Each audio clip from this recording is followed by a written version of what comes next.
Boa noite. Boa noite. Advogado-geral da União, José Eduardo Cardoso, faz a defesa de Dilma na comissão do impeachment. Ele acusa Eduardo Cunha de desvio de poder ao aceitar a denúncia e pede a anulação do processo. Teoriza Vaz que rejeita ações da oposição contra a posse de Lula na Casa Civil, mas uma liminar mantém suspensa a nomeação. Mais de 100 empresas no paraíso fiscal do Panamá estão ligadas a nomes citados na Operação Lava Jato.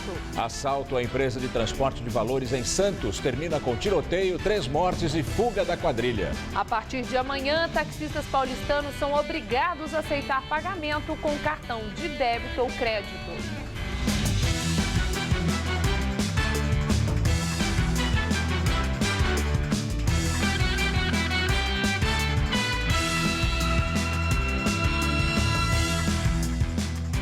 Em Santos, no litoral paulista, um assalto a uma empresa de transportes de valores provocou pânico na população. Pelo menos 3 pessoas morreram. A rodovia Anchieta foi interditada.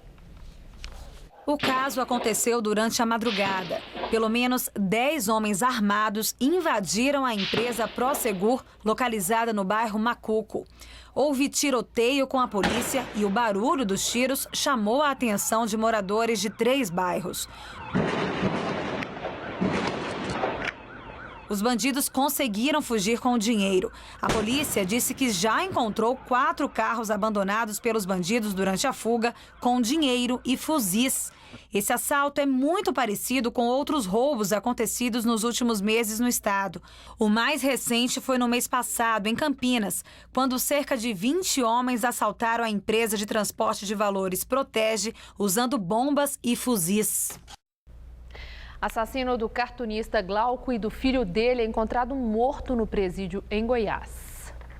Carlos Eduardo Sandfeld Nunes, conhecido como Cadu, foi morto no núcleo de custódia que fica na cidade de Aparecida de Goiânia. Assassino confesso de Glauco e do filho do cartunista, Raoni, Cadu cumpria pena por matar outras 2 pessoas durante assaltos praticados em Goiânia. Ele estava preso desde 2014 e foi detido após ter deixado uma clínica psiquiátrica. Cadu teria sido morto numa briga com um outro preso. O caso será investigado pelo Grupo de Homicídios de Aparecida de Goiânia. Cadu assassinou Glauco e o filho em 2010. Mais de 530 mil profissionais de saúde que trabalham em hospitais públicos e privados da região metropolitana de São Paulo começaram a receber a vacina contra a gripe H1N1. Essa é a primeira etapa da campanha de vacinação aqui no estado. A meta é vacinar 3.500.000 pessoas na região metropolitana de São Paulo. E a imunização começou pelos profissionais de saúde. A abertura oficial da campanha foi no Hospital das Clínicas da Faculdade de Medicina da Universidade de São Paulo. Só aqui, 20 mil pessoas serão vacinadas. Para a proteção do profissional, para que ele não fique doente e possa, então, cuidar dos pacientes, mas também para que ele não seja fonte de transmissão da infecção para o paciente. Isso é fundamental. A vacinação foi antecipada em São Paulo por causa do aumento do número de casos da gripe H1N1. A nossa meta é de vacinarmos 13 milhões de pessoas até maio, ou no menor prazo possível. Até foram antecipadas as vacinas antes do inverno, em razão do surto que nós estamos tendo de vírus influenza. A Adriana é médica e trabalha com o atendimento em postos de saúde e recebeu a dose da vacina. É importante que os médicos, como grupo de risco, se conscientizem da importância da vacinação e passem isso para os seus pacientes. De acordo com a Secretaria de Estado da Saúde, o número de casos de gripe do tipo A, causada pelo vírus H1N1, chegou a 372 no estado de São Paulo, com 55 mortes. A partir de 11 de abril, gestantes, crianças de 6 meses a 5 anos e idosos serão vacinados. A partir do dia 18, é a vez das mulheres que acabaram de ter filho e também de pessoas com doenças crônicas serem imunizadas. As vacinas na rede pública são trivalentes e protegem contra 2 vírus da influenza A e 1 da influenza B, diferente da oferecida pela rede privada, onde as vacinas são quadrivalentes e protegem também contra 2 vírus da influenza A e 2 vírus da influenza B.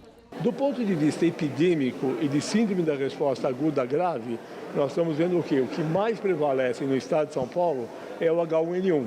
Esse está contemplado tanto na vacina tríplice como na tetravalente. Moradores da Zona Norte de São Paulo reclamam da superlotação e da demora no atendimento em 2 hospitais municipais da região. Na entrada do Hospital Municipal São Luís Gonzaga, no bairro do Jaçanã, na Zona Norte, o cartaz já confirma a superlotação nos prontos-socorros adulto e infantil. Com o celular, conseguimos gravar a espera na triagem. Para quem precisa ser atendido, o jeito é esperar. Mais de 5 horas você sai daqui, viu? Eu ia ir trabalhar, mas eu sei que eu nem vou conseguir trabalhar, né? Já vem preparada para esperar? Já vem preparada para esperar. E aí pega a declaração para levar no serviço, né? Tem paciente que confirma até confusão. Mas detalhe, os pacientes dizem ainda que nem adianta mais reclamar. Se não atendimento, fica ainda pior. Sábado eu vim com a minha filha, ela estava com essa virose. Eu cheguei aqui 8 horas da manhã, fui ser atendida no decorrer do dia, saí daqui 6 horas da tarde. Eu ainda saí rápido porque foi emergência. Se a gente grita ou vai reclamar com segurança ou alguma coisa, os médicos vão embora e não atendem. Com medo de quebrar alguma coisa, aí eles xingam e demora mais nas salas. Um para fazer o almoço, um para atender telefone, aí tá difícil. No pronto-socorro municipal da Freguesia do Ó, também na Zona Norte, pacientes dizem que esperar é rotina. Eu já vi casos, entendeu? Demorar até 10 horas. Para passar na pediatria? Na pediatria. Mas hoje cedo, ser atendido na pediatria foi mais rápido, cerca de 1 hora. Ana conseguiu passar com os 2 filhos. Eu já estranhei, foi rápido, mas já teve dias aqui que eu esperei 4, 5 horas. À noite, olha que à noite não tem quase ninguém, né? E hoje foi rápido, quanto tempo? Hoje demorou 40 minutos. Quem mora na Zona Norte e depende da rede pública de saúde já conhece os problemas da região. Todo mundo que conhece o PS aqui está vindo para cá, entendeu? Cachoeirinha não está funcionando, outros hospitais não estão funcionando, só aqui que o pessoal vem, então fica superlotado. Além da demora, quando o paciente consegue ser atendido, o problema se transforma em outro. Os remédios pedidos pelos médicos estão em falta. A maioria das vezes não é encontrada a medicação. Não tem. Nos postos de saúde também, nos AMAs, remédio para pressão, esses remédios principais está em falta. Nós recebemos a resposta que se encontra em falta e não tem previsão de quando chega. E aí como faz? Acaba comprando ou fica sem? Quem tem condições procura comprar. Quem não tem condições fica aguardando, né? Como sempre, aguardando. A Secretaria Municipal de Saúde informa que o Hospital São Luís Gonzaga atende com um quadro de médicos completo, incluindo pediatras. Entretanto, diz que houve um aumento de mais de 50% na demanda. Por isso, a instituição tem priorizado, segundo ela mesma, o atendimento dos quadros mais graves e, devido à demanda excessiva, tem aumentado o tempo de espera.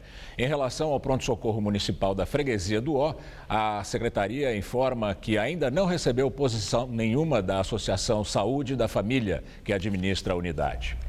A capa do The New York Times destaca a crise política brasileira. A edição do maior jornal americano buscou detalhar como o país caiu em uma teia de corrupção que alimentou a crise política e econômica. O jornal descreve a prisão do senador Delcídio do Amaral, a atuação do juiz Sérgio Moro nas investigações, além da relação da Lava Jato com o ex-presidente Lula e também o impasse em sua nomeação para a Casa Civil. O New York Times entrevistou Delcídio do Amaral, que alegou que não é um homem corrupto. A imagem da presidente Dilma Rousseff ocupa grande parte da primeira página. A longa reportagem sobre a crise política brasileira supera até o espaço de matérias sobre as campanhas presidenciais nos Estados Unidos. O ministro do Supremo Tribunal Federal, Teori Zavascki, rejeitou ações movidas pelo PSDB e pelo PSB contra a nomeação do ex-presidente Lula como ministro da Casa Civil. No entanto, a posse de Lula continua suspensa por causa de uma liminar do ministro Gilmar Mendes, também do STF. Lula foi anunciado como novo chefe da Casa Civil no dia 16 de março. Um dia depois, ele tomou posse, mas desde então travou-se uma batalha jurídica com várias ações pedindo a anulação da posse. Ao assumir o ministério, Lula, que é investigado na Lava Jato, teria foro privilegiado. Uma rua da região do Comércio Popular de São Paulo concentra um grande número de lojas que vendem artigos para restaurantes e cozinhas em geral. O local está caindo no gosto do consumidor comum. A rua temática é uma característica bem paulistana. Só aqui na região central de São Paulo eu posso citar várias. Tem a Rua São Caetano, que é especializada em vestidos de noiva. Aqui na zona cerealista tem a Rua Santa Rosa, que tem vários armazéns e empórios e especialistas em vender secos e molhados. E tem a Rua Paula Souza, que ainda não ganhou um apelido muito famoso, mas aos poucos vem se firmando como a Rua das Panelas ou a Rua dos Utensílios Domésticos ou o shopping a céu aberto da cozinha. A rua fica bem no coração do comércio popular de São Paulo. Faz esquina, por exemplo, com a 25 de março. É uma loja ao lado da outra, com tudo para montar um restaurante ou cozinha industrial. Tem loja especializada em mesas e cadeiras. Loja que só vende uniformes de cozinhas. Um traje completo de chefe pode custar de R$ 120 a R$ 350. E tem prato, talher para todo o perfil de estabelecimento. Copo de água de R$ 2,90 até R$ 14,20. Panelas gigantes, fornos, tudo. O Arnaldo vai inaugurar a lanchonete semana que vem. Presta atenção na lista de compras que ele tem. Prensadeira, micro-ondas, máquina de suco, liquidificadores, talheres, panelas, fritadeiras, coqueteleira, espremedor de laranja, os tapoé para as carnes, pegadores, espátulas, copos, pratos, tudo que você precisa aqui tem. Seu Aguinaldo, que trabalha na Paula Souza há quase 50 anos, conta que a rua fazia parte da zona cerealista e que as lojas de cozinha chegaram depois. Dos anos 80, 90 até a atualidade, cresceu muito o ramo de utilidades. Algumas delas mudaram, outras fecharam. E aí então esse segmento nosso, ele foi crescendo, foi ganhando campo e hoje tomou praticamente toda a Rua Paula Souza. O forte das lojas é a venda no atacado, mas como é comum nestes centros de compras, a rua caiu no gosto do consumidor comum. Afinal, cozinhar está na moda. Nós estamos vivendo nos últimos tempos essa nova era, né, dos grandes chefes, masterchefs da vida aí, e isso tem atraído muito esse público para cá. Preço, né? Muito melhor, mais baixo. Quase metade do preço, às vezes, dá para economizar bem. Então compensa. Compensa muito.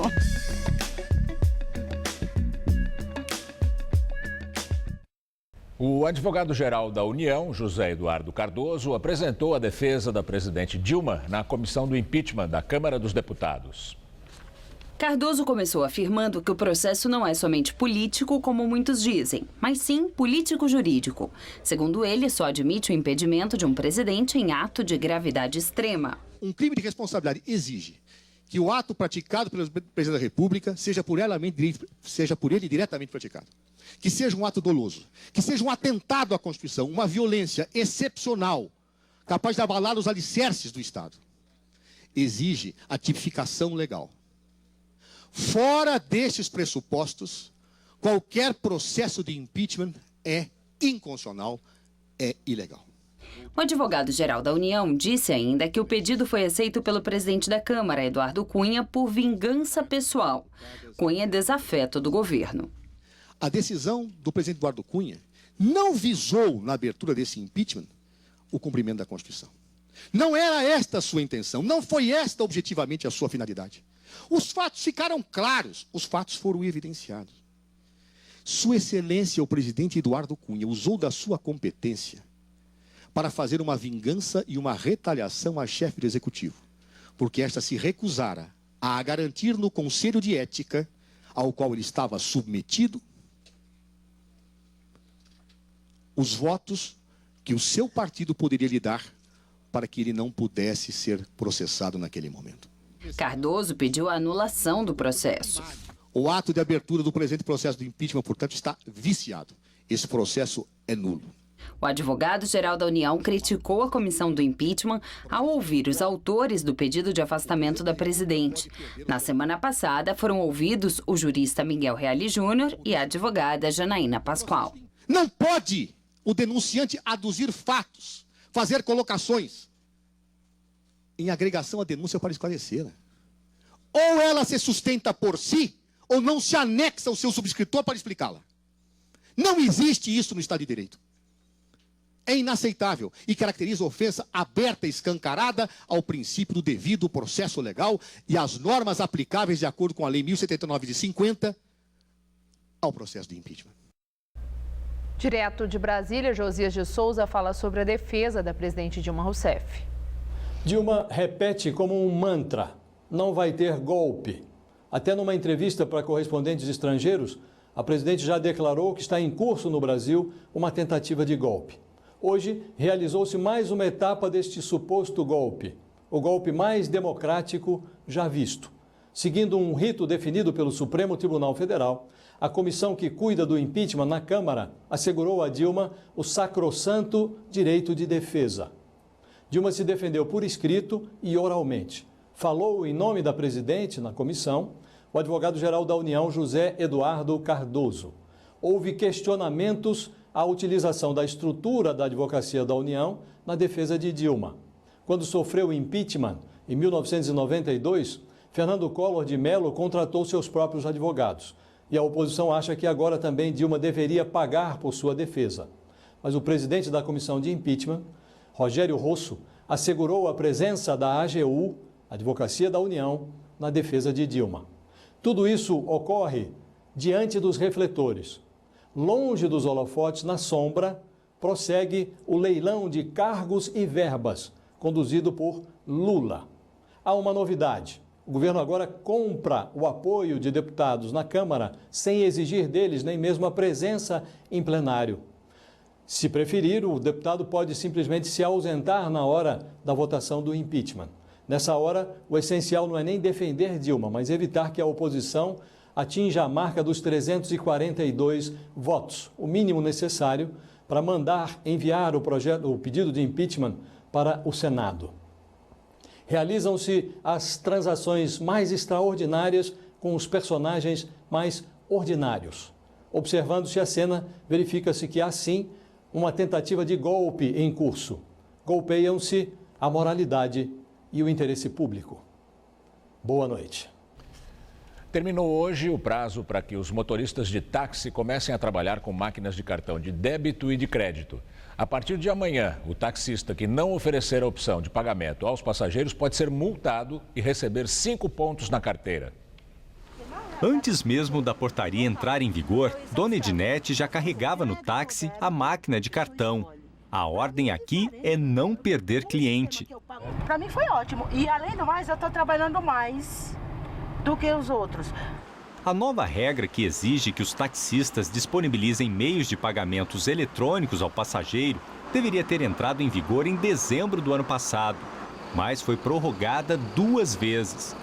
Fomos às ruas para ver se agora os taxistas já estão preparados. Oi, só perguntar para o senhor aceita cartão ou não? Ainda não. Dos 10 taxistas que abordamos neste ponto, apenas um ainda não aceitava o cartão. A justificativa é que a maquininha ainda está chegando. A maquininha ainda não tem? Estava chegando, abriu o pedido, não chega? Já a maioria aceita, mas apenas a opção de débito. Só débito? Quais são as formas de pagamento? Débito e dinheiro. Mas se o passageiro descobrir que o taxista não aceita o cartão só no final da corrida, na hora de pagar... Eu já passei por uma situação assim, passei mal, fui para o hospital, estava sem dinheiro, só com cartão de crédito, e aí como é que você faz? Aí tive que ligar para minha mãe, você tem dinheiro? Fica me esperando que eu tô sem dinheiro, só com cartão, já estava tarde, não tinha ônibus, metrô, então é super válido. Nós trabalhamos com o telefone, liga, fala com quem vai pagar, se tem o cartão, se não tem. Então essa situação da pessoa, eu não tenho. E nem você entrar no ônibus e falar que só tem a nota de 100, porque você não quer pagar. Não é verdade? É o mal necessário. Hoje você não tem. A pessoa entra, vou pagar um cartão, pronto, acabou. A gente tem que se adaptar e atender às exigências, né? O taxista que não cumprir a determinação vai pagar uma multa no valor de R$ 32,40, além de receber 5 pontos no prontuário. Em caso de reincidência, os valores da multa e da pontuação dobram. O taxista pode ainda ter o veículo e o condutáxi retidos. Tudo que vem facilitar ajuda. Para o passageiro, para o cliente? Sim, para todo mundo. E até para o taxista, para o próprio taxista, porque ele evita de ficar andando com dinheiro no seu táxi, né? Então evita até o roubo. E às vezes acaba perdendo viagem porque não tem a mais. Sim, claro. Perde viagem por causa disso. Está aprovado. Está aprovado, sim, claro. Os passageiros que não conseguirem pagar com cartão a partir de amanhã podem reclamar ao Departamento de Transportes Públicos da Prefeitura por e-mail ou pelo telefone 269-23302. É fundamental informar pelo menos a placa do carro e o horário do que aconteceu.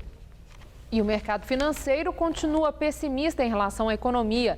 Dados do boletim Focus, feito com mais de 100 instituições financeiras, mostram que a previsão de recuo do PIB é de 3,73%. Um pouco mais otimista, a previsão da inflação diminuiu pela 4ª vez consecutiva. O mercado financeiro acredita que o IPCA vai fechar o ano em 7,28%, ainda acima do teto da meta de 6,5%. E agora vamos ao comentário de economia com Denise Campos de Toledo.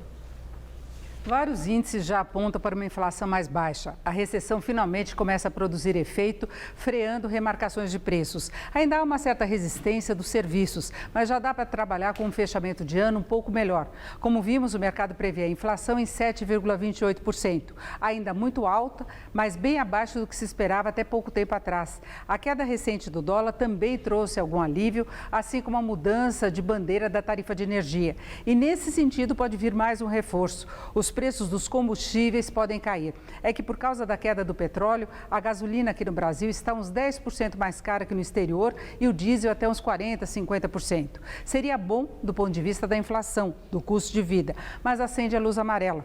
O governo, na tentativa de obter maior apoio frente à crise política, pode estar recorrendo de novo a medidas populistas que já deram muito errado. Tudo bem que tem essa diferença agora, mas durante muito tempo a Petrobras teve de trabalhar com preços bem abaixo do exterior, quando o governo quis segurar artificialmente a inflação.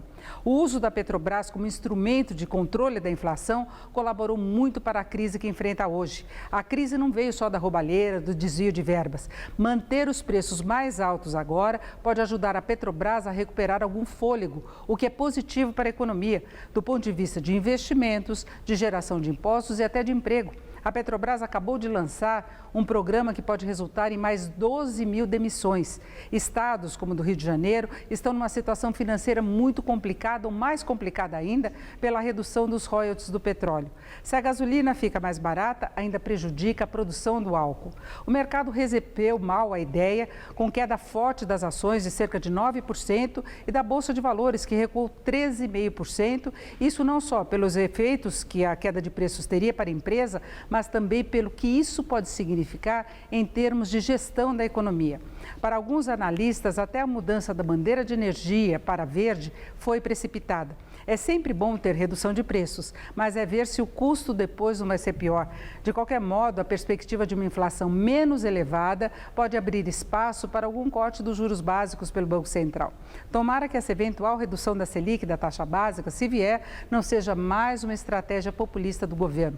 Já estamos pagando bem caro pela adoção desse tipo de política. O tarifaço e a disparada da inflação foram reflexo do artificialismo. Eu volto na quinta. Até lá. Assim como o sistema Cantareira, que sofreu na época da crise hídrica, o Alto Tietê também começa a se recuperar depois das chuvas de março. Hoje, ele opera com 42,9% da sua capacidade, situação bastante diferente da encontrada há 2 anos. O Jornal da Gazeta visitou algumas represas do manancial em julho de 2014. Todo o sistema está operando com 22,2% da capacidade. No final daquele ano, chegou aos 4,6%. Por isso, o seu Luiz, que mora em frente à represa Taiaçupeba, agora comemora. Voltou a ter água em casa. E dá para atravessar a pé de um lado ao outro da represa. Agora já não dá mais, agora já está bem cheio mesmo. As chuvas em excesso foram as grandes responsáveis. Para se ter uma ideia, em março choveu 50% a mais em São Paulo do que o esperado. Um alívio para o sistema que atende 5 milhões de pessoas na zona leste da capital, além de 9 cidades da Grande São Paulo. Gente que sofreu nos últimos 2 anos com menos água na torneira, atingindo inclusive agricultores. Alguns chegaram a perder plantações inteiras. Foi para continuar crescendo com a lavoura assim, progredindo, que o proprietário desta chácara teve que se programar bem para que a falta d'água não influenciasse na produção dele. O Sr. Jorge investiu no sistema de irrigação para diminuir o consumo e assim evitar o desperdício. Ele conta que na época ficou com medo de que a Sabesp limitasse a quantidade de água que ele capta do rio Biritiba-Mirim para uso na agricultura. Nos dias que chove você simplesmente não precisa fazer a irrigação. Aí economiza energia e água. Né? Quer dizer, agora chovendo mais, o senhor levanta a mão para o senhor. E te levanta a mão para o senhor e agradece, especialmente para encher as represas assim, né? E melhorar a condição também da pessoal da cidade, né? Que, dentre outras coisas, é o nosso consumidor, né? A semana está com um tempo bem típico de outono, noites e manhãs mais fresquinhas e tardes quentes e ensolaradas. Pois é, a máxima chegou hoje aos 29 graus, mas ainda há chance de chuva. Nada muito forte. Mariana Armentano traz agora os detalhes da previsão para amanhã. Nessa terça-feira, o tempo vai ficar firme e ensolarado em boa parte do Brasil. Isso por causa de uma grande massa de ar seco que está ganhando força pelo país, afastando as condições de chuva e elevando bem as temperaturas. Sobre as chuvas, podemos dizer que ficam concentradas mais nos extremos. No norte do país, por causa do ar quente e úmido, e no sul, devido a um sistema de baixa pressão que está atuando na região. Nas demais áreas em verde no mapa, chuvas isoladas e bem passageiras. O calor continua intenso e deve aumentar ainda mais nos próximos dias. Amanhã a máxima vai até aos 31 graus na capital gaúcha, chega aos 33 no Rio de Janeiro e aos 36 em Cuiabá. Aqui em São Paulo, a massa de ar seco de que falamos também está em atuação e mantém as temperaturas altas e a umidade do ar em queda durante a tarde, principalmente no interior do estado. Por isso, é bom se hidratar e usar roupas leves para encarar o ar seco e o calorão. Amanhã faz até 36 graus em Presidente Bernardes e em Votuporanga. Na região central do estado, calor de 35 graus ali na cidade de Bauru. E no litoral paulista, os termômetros chegam à marca dos 32 graus em Santos e dos 30 graus em Caraguatatuba. Vamos ver como ficam as temperaturas aqui na Grande São Paulo? Nessa terça-feira, mínima de 19 e máxima de 30 graus. Na quarta, os termômetros já chegam aos 32 graus durante o dia e esquenta mais ainda na quinta-feira. A previsão é de um dia ensolarado e máxima na casa dos 33 graus. O deputado federal Samuel Moreira, do PSDB, vai assumir a Secretaria da Casa Civil no governo Geraldo Alckmin, no lugar de Edson Aparecido, que está sendo investigado. Samuel Moreira foi prefeito de Registro, na região do Vale do Ribeira, deputado estadual e presidente da Assembleia Legislativa e atualmente exerce o primeiro mandato como deputado federal. Ele entra no lugar de Edson Aparecido, que deixou o cargo oficialmente para disputar as eleições para vereador. Ex-braço direito do governador Geraldo Alckmin, Aparecido é investigado pelo Ministério Público por suposto enriquecimento ilícito e ato de improbidade. Os promotores apuram se o patrimônio adquirido pelo tucano é compatível com a renda. Edson Aparecido nega qualquer irregularidade. A presidente Dilma Rousseff exonerou hoje Vinícius René Lumertz da Silva do cargo de presidente da Embratur. Vinícius Silva era vinculado ao PMDB de Santa Catarina, um dos primeiros diretórios do partido a declarar que deixaria a base do governo. Silva havia tomado posse em maio de 2015, quando Michel Temer assumiu o comando do país por alguns dias, enquanto Dilma cumpria a agenda oficial no México. A presidente já havia exonerado o vice-presidente da Caixa e o presidente da Funasa, ambos indicados por Temer. Acontece neste momento na Faculdade de Direito da USP, no Largo de São Francisco, um ato a favor do impeachment da presidente Dilma. A repórter Carla Rodeiro está lá, acompanha a manifestação e tem informações ao vivo. Olá, Carla. Obrigada, doutor Hélio. Não precisa ficar acanhado não, pessoal. Pode falar mesmo. Olha, os manifestantes deputados estão reunidos do lado de fora, aqui no largo, em frente ao prédio da faculdade, onde foi montado ali um palanque, onde ocorrem os discursos. Bem, estão aqui alunos e professores da Faculdade de Direito da USP, também advogados, que defendem o afastamento da presidente Dilma. É um grupo que se autodenomina de juristas pelo impeachment. Entre os professores da faculdade que participam do ato estão Janaína Pascoal e Miguel Reale Júnior, que são autores do pedido de impeachment que está em andamento no Congresso Nacional. Autores juntamente com o jurista Hélio Bicudo. Bem, o fato é que a comunidade universitária do Largo São Francisco se mostra dividida.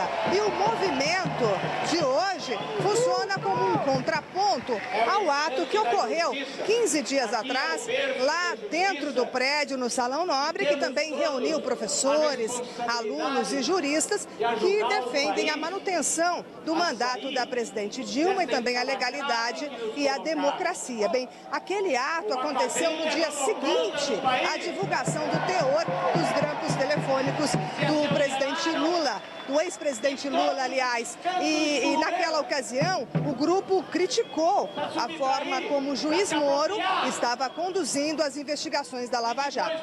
Tem aqui alguns cartazes que a gente viu defendem a atuação do juiz Sérgio Moro. Com vocês no estúdio. Obrigada, Carla. E agora vamos ao comentário de política com o Bob Fernandes. Panama Papers. Em 76 países, jornalistas investigam 11 milhões e meio de registros sobre offshores em paraísos fiscais. Dentre os clientes, 12 chefes de Estado ou ex ou familiares. Entre eles, o argentino Macri, amigos do russo Putin e parentes do chinês Xi Jinping.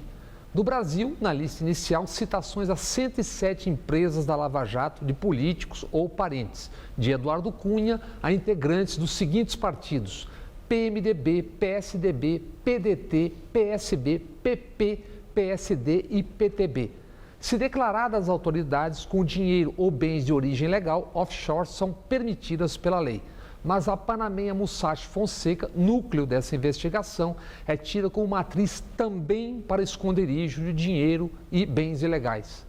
Nesse tempo de sucessivas denúncias, delações, vazamentos, listas, é necessário atenção. Por vezes, velocidade e informações vão enterrando informações anteriores. Recordemos, tem a Lava Jato sobre o esquema de financiamento da base aliada dos governos Dilma e Lula. Tem o que segue oculto na Lava Jato. Além da Petrobras, governo, o que mais estava nos computadores dos empreiteiros e nas contas bancárias? Onde estão registros, documentos, contas das relações das empreiteiras com também governadores atuais e ex-prefeitos, senadores, ministros, deputados? A propósito, tem a planilha da Odebrecht, agora no Supremo, com nomes de 316 políticos e 24 partidos. Naquilo o que é real, o que é legal, o que é crime. Miriam Dutra e a Brasif. Informações sobre derivações de interesse público da relação da jornalista com Fernando Henrique estão sendo investigadas pela Polícia Federal. Em São Paulo tem o roubo da merenda, o Santo, o 1,8 bilhão do metrô, tem o Celebridade e o Dória. E tem a negociação para se evitar o impeachment e tem a negociação para ter impeachment. E tem o Barroso, ministro do Supremo. Diante daquela foto do PMDB do Temer, Cunha, Renan, Jucá, Padilha, etc., Barroso produziu o epitáfio disso tudo. Disse: meu Deus do céu, essa é a nossa alternativa de poder. Boa noite. Panama Papers, vazamento de documentos de escritório de advocacia panamenho revela 107 empresas offshores ligadas a nomes citados na Operação Lava Jato. Além de políticos e empresas brasileiras, dados também mostram a existência de contas ocultas de diversas autoridades estrangeiras e promovem um escândalo global. Os documentos indicam que políticos brasileiros de pelo menos 7 partidos e seus familiares têm ligações com offshores intermediadas pelo escritório de advocacia e consultoria do Panamá, Mossack Fonseca. Entre eles estão representantes do PDT, PMDB, PP, PSB, PSD, PSDB e PTB, como o presidente da Câmara, Eduardo Cunha, e o ex-ministro de Minas e Energia, Edson Lobão, ambos do PMDB, e o usineiro e ex-deputado federal João Lira, do PTB. O Mossack Fonseca teria criado offshores para no mínimo 57 empresas ou indivíduos já relacionados ao esquema da corrupção da Petrobras. Várias dessas offshores eram ainda desconhecidas pelos investigadores brasileiros. Offshore é um nome dado a empresas abertas no exterior. Ter uma empresa offshore não é ilegal, desde que ela seja declarada para a Receita Federal e o Banco Central.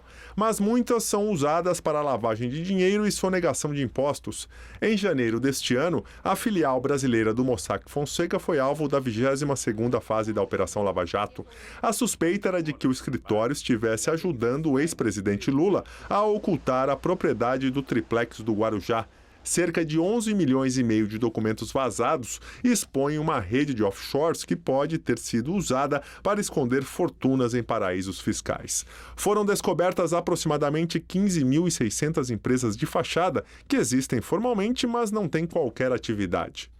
Personalidades do mundo todo aparecem nos documentos, como o jogador de futebol Lionel Messi, o ex-presidente da UEFA Michel Platini, o presidente da Argentina Maurício Macri, o primeiro-ministro britânico David Cameron e pessoas ligadas ao presidente russo Vladimir Putin.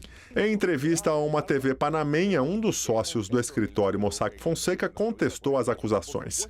O Panama Papers é uma reportagem global conduzida por 109 veículos jornalísticos em 66 países. No Brasil, participam da investigação o jornal O Estado de São Paulo, o portal UOL e a Rede TV. E agora as notícias do esporte com Rodolfo Gambenini e Celso Cardoso. Bom, e nós começamos, infelizmente, com mais um episódio de violência entre torcidas uniformizadas, né, Celso? Mais uma vez. Mais uma vez, como se fosse uma novidade, acontece há mais de 20 anos. Infelizmente, Gambenini, torcedores do Corinthians e do Palmeiras se enfrentaram no metrô e nas ruas da capital. Uma pessoa morreu. A vítima estava sem documentos e ainda não foi identificada. De acordo com a Polícia Militar, o caso aconteceu em São Miguel Paulista, na Zona Leste. Um homem que não estava envolvido na confusão morreu com um tiro no peito. O responsável pelo disparo ainda não foi identificado e 3 suspeitos que tinham sido detidos já foram liberados. Neste vídeo, é possível ver pânico após barulho de tiros no metrô. No total, foram registrados 4 confrontos entre torcedores e mais de 60 pessoas foram detidas. Em nota, a Secretaria da Segurança Pública disse que as polícias civil e militar investigam os casos que aconteceram em São Miguel Paulista, Guarulhos e na Estação Brás do metrô.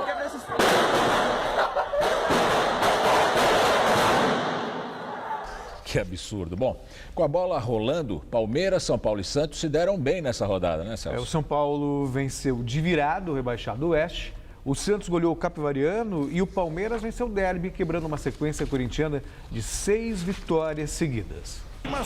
No estádio do Pacaembu, Fernando Praz pegou o pênalti cobrado por Luca e no ataque seguinte, Dudu encobriu Cássio para marcar o único gol do jogo.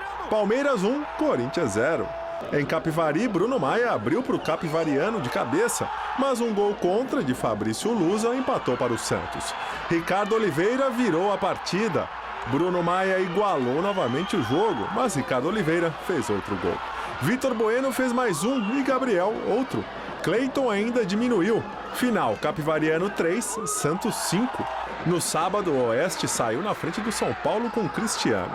Mas Hudson e Maicon garantiram os gols da virada tricolor. Final, 2-1.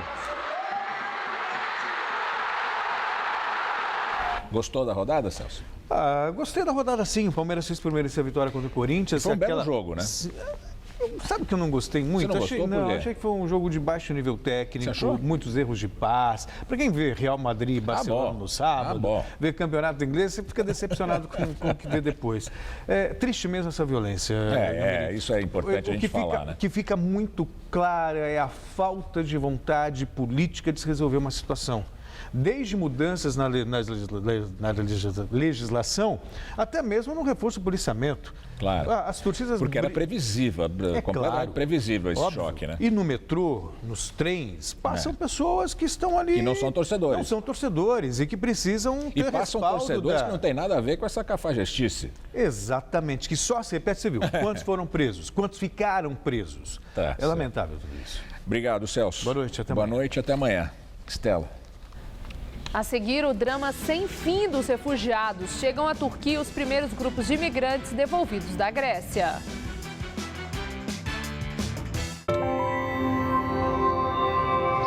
A pior seca da nossa história foi vencida pela mobilização exemplar de todos nós. Cada um fazendo a sua parte. O combate ao desperdício de água, as interligações entre os sistemas, novos reservatórios e obras nos deixaram mais preparados para enfrentar novas estiagens severas. A meteorologia prevê chuvas mais regulares este ano, mas o clima no mundo todo está mudando. E aqui, São Paulo não pode depender de São Pedro. Por isso, nós paulistas vamos seguir juntos. Enquanto o governo do estado e a Sabesp continuam investindo em meios que asseguram o abastecimento da região metropolitana de São Paulo, você, consumidor, continua usando a água de forma consciente. Água, população e governo unidos pela mesma causa. Governo do Estado de São Paulo. Atenção, as lojas Best Casa estão fazendo o maior bota fora da história. Produtos avariados, últimas peças de exposição. Cortina para box ou tapete está a partir de R$ 6,99 cada. Tapete de relevo Nemo ou Soft por apenas R$ 9,99. Só amanhã na Best Casa. Qual Casper você é? Eu sou jornalismo. Eu sou relações públicas. Eu sou publicidade e propaganda. Eu sou rádio, TV e internet. A minha Casper é comunicação. Aqui tem teoria, prática, oportunidade de estágio e a melhor localização. Essa é a minha Casper. Essa é a nossa Casper.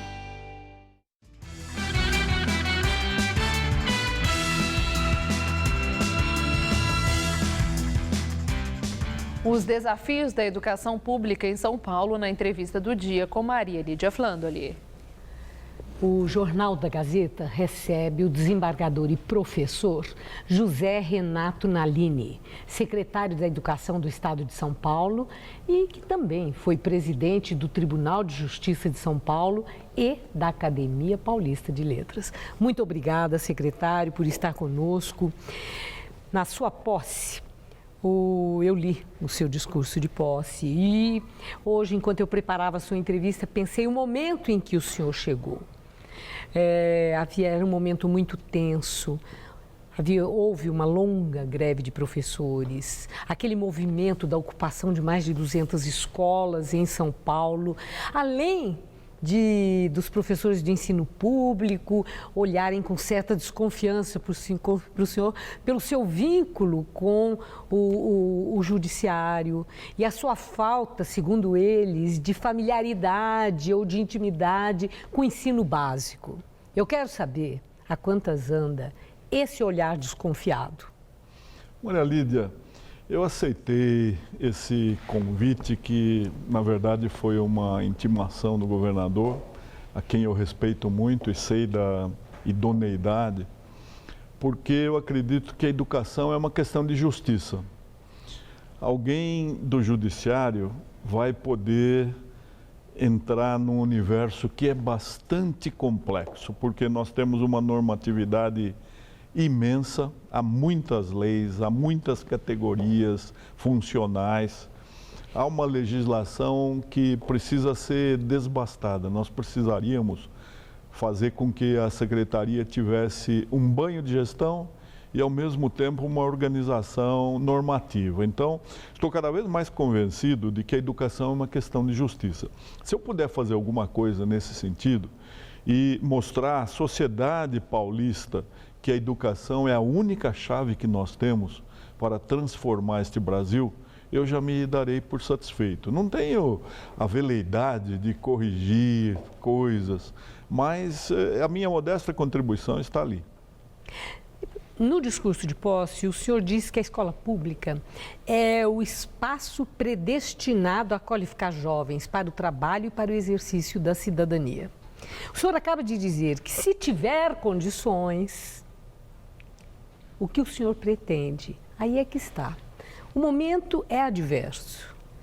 Momento de crise, crise política, momento de crise na economia, Estado arrecadando muito menos, contingenciamento e sem falar na depreciação da própria escola pública, as edificações, o instrumental e professores que, insatisfeitos com razão, sim, né, na questão salarial. Então, a pergunta é, né, como que o senhor conseguiria realizar esse destino que o senhor enxerga e essa responsabilidade da educação em condições tão adversas? Bem, o momento realmente é crítico. Nós sabemos que o Brasil está numa crise imensa. Outros estados da federação estão em situação até muito pior do que São Paulo. São Paulo está honrando os pagamentos. São Paulo não parcelou salário, não é? São Paulo está pagando uma bonificação que é o máximo que nós conseguimos atribuir ao magistério. E eu confio muito no magistério, Maria Lídia, porque você acabou de dizer, nós tivemos 200 escolas com problemas na reorganização, quando são 5.400 as escolas da rede pública estadual. Nessas escolas, os professores continuaram a ensinar, as crianças continuaram a aprender, tanto que os nossos índices do Saresp e IDESP foram os melhores em 8 anos. Isso dá esperança de que nós vamos ter mais uma cota de sacrifício neste ano terrível, um ano que começou preocupante, passou a ser dramático, hoje é trágico, porque a arrecadação só cai e com isso a lei de responsabilidade fiscal nos impede de fazer reajustes. Não há dinheiro e a lei de responsabilidade fiscal também impede. E a interlocução com os professores e alunos também, por conta da reorganização, o senhor também diz que ia abrir caminhos para o diálogo. Está conseguindo? Estou. Não em termos assim de toda a comunidade, mas as visitas que eu tenho feito a determinados polos, a determinadas escolas, elas representam uma injeção de ânimo. Quando eu vejo aquela criançada alegre, os professores entusiastas, idealistas, quando eu vejo as boas práticas continuando, eu falo, nós temos um tesouro imenso aqui em São Paulo, que é esse magistério que começou muito bem, porque a escola pública foi idealizada por Prudente de Moraes, um presidente da República que morreu pobre e que construiu aquele templo da Praça da República, o Caetano de Campos, dizendo a educação merece um templo, porque é ali que nós transformamos o Brasil. Eu acredito que nós vamos ultrapassar essa fase. A nossa crise está quase crônica, o que tira até o nome crise, porque crise tem que ser alguma coisa muito passageira. Mas o patrimônio que nós temos em entusiasmo, idealismo, tradição, é alguma coisa que nos inspira. Mas a realidade é muito diversa, né, secretário? Eu vejo que o senhor é um intelectual, o senhor é um escritor, tem muitos livros publicados exatamente sobre filosofia, sobre ética, sobre cidadania. Sobre a morte. O senhor pensa muito, é filosofia, o senhor pensa muito a sociedade também. Mas nós vivemos uma crise política muito grave, existe uma contaminação geral, existe uma coisa da intolerância na polarização do debate político que já está instalado, agravado por essa situação de pedido de impeachment da presidente da República. E o senhor é de um governo adversário do poder central em termos políticos. Está dando para conversar com esse magistério que o senhor mencionou, mas eu sei que a POSP, que a associação que os representa, é muito aguerrida e muito mais ligada ao partido adversário do que ao partido do governador. Como é que essa coisa está acontecendo? Maria Lídia, eu faço o jogo da verdade, eu não minto, eu mostro a situação, eu mostro o orçamento, eu mostro a queda de arrecadação e peço a todos eles que me auxiliem, porque eles têm assessoria de DIEESE, assessoria de pessoas que são muito vinculadas às finanças, são pensadores. Falei, encontrem fórmulas para que nós possamos fazer com que o custeio, que é bastante elevado, porque a educação em São Paulo, ela tem 31% do orçamento do Estado, enquanto que a Constituição determina apenas 25%. Então, eu peço a colaboração de todos para que tragam sugestões de onde nós podemos reduzir o custeio, fazendo a obrigação. E está tendo uma resposta ou ainda não? Ainda não. A resposta tem vindo dos parceiros, desses grandes empresários, pensadores, ideólogos que estão pensando o Brasil e aos quais eu estou recorrendo. Eu estou pedindo para todas as pessoas me auxiliarem, inclusive, Maria Lídia, para as famílias. Eu tenho dito, lugar de pai é na escola, lugar de mãe é na escola, porque a mãe na escola, ela vai cuidar de ressuscitar o currículo oculto, aquilo que nós aprendemos na nossa época, em que a criança já chegava educada, pronta para receber a transmissão do conhecimento. De alguns anos para cá, nesse Estado que só tem benefícios, só tem direitos, todos só têm direitos, ninguém tem responsabilidade, eu acho que nós negligenciamos o currículo oculto. Então, no momento que nós tivemos a família dentro da escola, a sociedade lembrando que é dever dela a educação, porque a Constituição diz isso, Maria Lídia. Então, a minha origem do judiciário é muito importante nesse sentido. Eu começo do artigo 205 da Constituição. Direito de todos à educação, mas é dever do Estado e da família, em colaboração com a sociedade. Todos somos responsáveis. Vamos juntos levantar a educação de São Paulo. Eu vi no seu discurso de posse um dever solidário. Né? Usou essa expressão. Mas o momento está muito difícil também, porque há esse ingrediente gravíssimo que é a corrupção, que ultrapassou os muros da escola, chegou na educação em São Paulo, na escola pública, na educação pública, o escândalo da merenda, onde a palavra escândalo parece que compõe muito mais, por ser a área da educação. Imagina, na área da educação, um escândalo horroroso como esse e com denúncias gravíssimas, que é verdade, preciso continuar a ser apuradas, porque envolve pessoas, personalidades do governo muito próximas do governador. Então, a pergunta para o senhor, muito recentemente, some um documento importantíssimo considerado pela Corregedoria Geral do Estado, uma prova importante, some dentro da Secretaria da Educação. O que é isso, secretário? Então, Lídia, como é que o senhor está enfrentando também essa adversidade que o senhor já encontrou? Sim. Tudo isso já estava acontecendo. Sim.